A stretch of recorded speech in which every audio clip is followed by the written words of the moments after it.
Okay, hi. So my name is Grace Riley Mazzatta, and thank you for accepting our grant application. I just wanted to give you a little bit of background information on how the Compassion Fatigue Caring for the Caregiver Day started. In 2014, when I first came back to Ocean Medical Center working in palliative care, I immediately recognized that our staff here at Ocean Medical Center, still very, very caring, were also finding it hard to get through their day. And we noticed a lot of compassion fatigue. And shortly after recognizing that, someone actually gave a presentation on compassion satisfaction. Again, that was back in 2014. We did a little bit more research, and I and Jen Everly, who will be speaking directly to you as well, got together and we did this amazing program.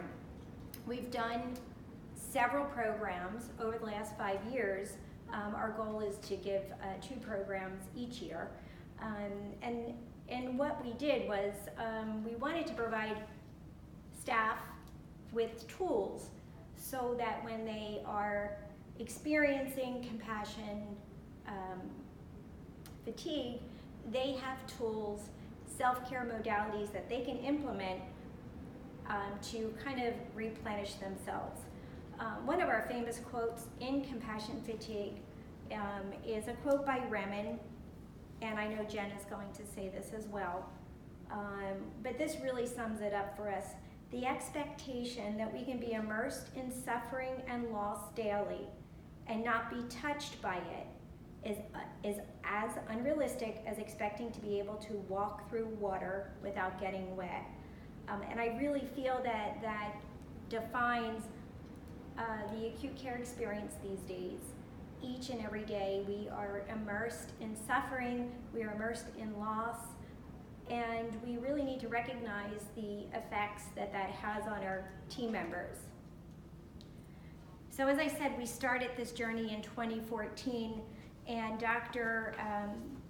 Pavona was present, and he immediately took hold and said that we needed to take this to the next level. He wanted us to do a research project.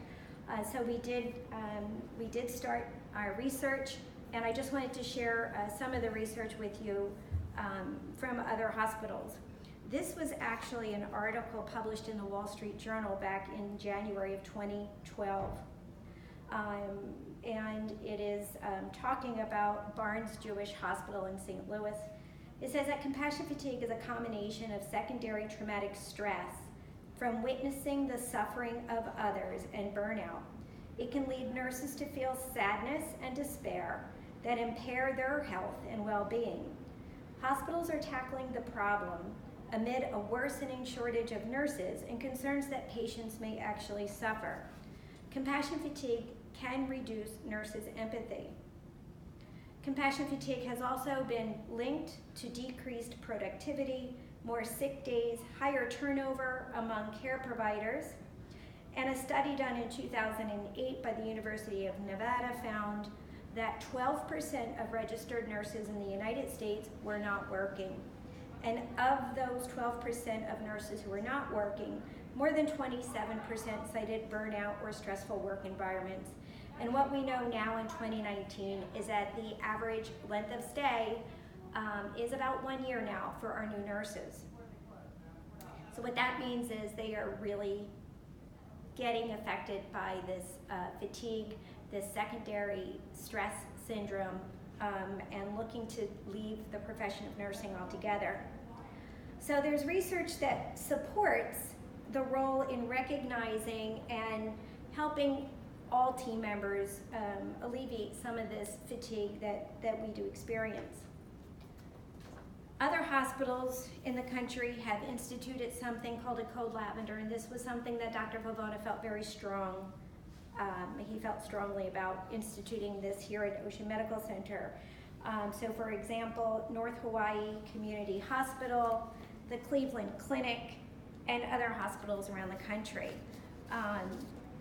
What a Code Lavender is another code that a hospital member would call on a team member. If someone were feeling very emotionally distressed, whether it has to do with their the patient care that they're delivering today, or maybe they have other things going on in their personal life, and it's really hard to leave that at home, they would call it Cold Lavender. This is really supported through administration, and when someone has a Cold Lavender called on them, a supervisor would come. That employee would be offered the opportunity to go someplace quiet. Here at Ocean Medical Center, we have a few Zen rooms, or renewal rooms, as some of us are calling them, where the employee can sit and they can do whatever they need to do to practice some self-care, whether it's aromatherapy, journaling, meditation, listening to music, but they are afforded that opportunity to, at the time, leave and rejuvenate. There are Cold Lavenders being done in our system. I know Riverview actually has instituted Cold Lavender. So the concept of compassion fatigue grew us to the next step of researching what is compassion fatigue, which then made us aware of this thing called a Cold Lavender. What we had decided at that time was that we wanted to do two things at once. One was to implement the Compassion Fatigue Day so that the staff could immediately learn self-care modalities, be a part of them, experience them, and start to implement them. At that same time, we were going to do research, and in 2014, we started a research. We began our research.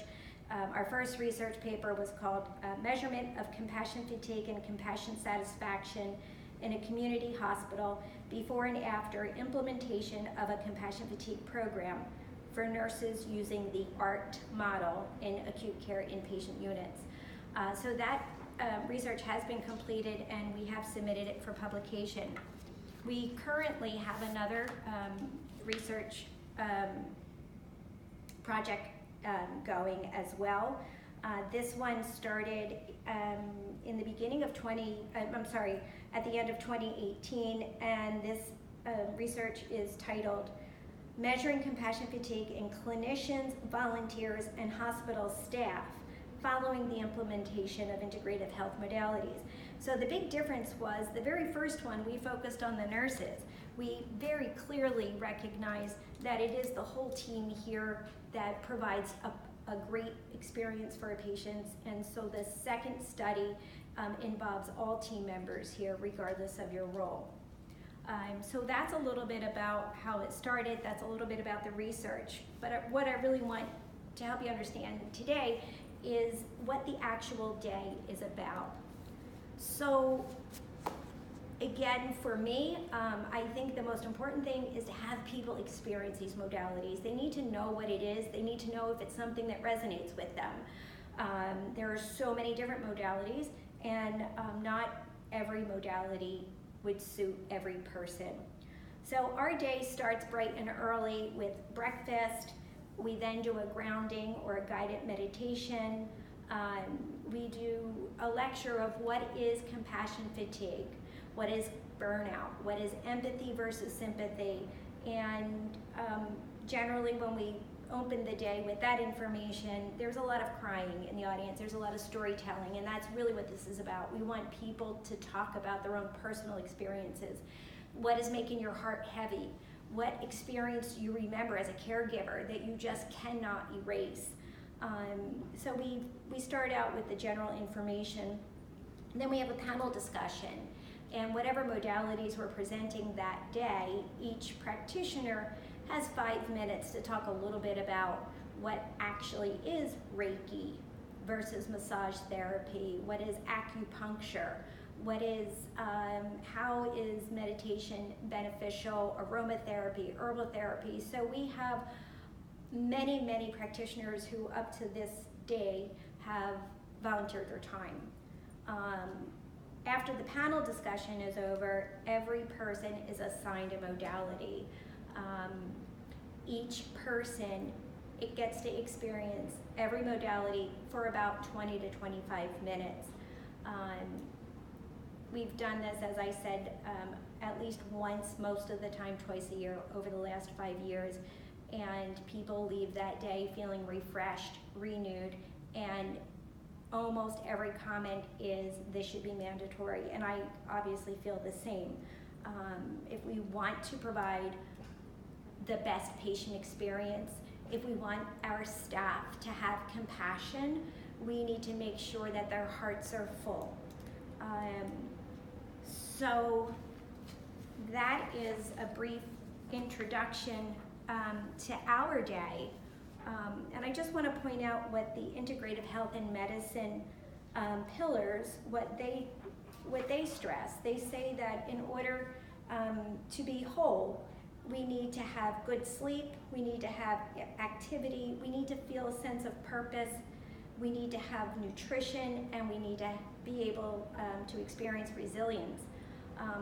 Again, our team members who are experiencing the day-to-day effect of witnessing suffering, experiencing loss of a patient with a family, it does bear, we do bear witness to that, and it does affect our ability to sleep. Staff really don't leave the unit anymore, so in regard to nutrition and getting, a balanced lunch or dinner, you really don't see that anymore. A sense of purpose when we talk to nurses and ask them, why did you become a nurse, and do you feel that you are giving the care that you wanted to provide? There's a bit of a difference there. So there is a sense where our staff members have lost their sense of purpose. So that is our main reason for offering this day for all of our team members, and we hope that you will see the value and support us in our efforts.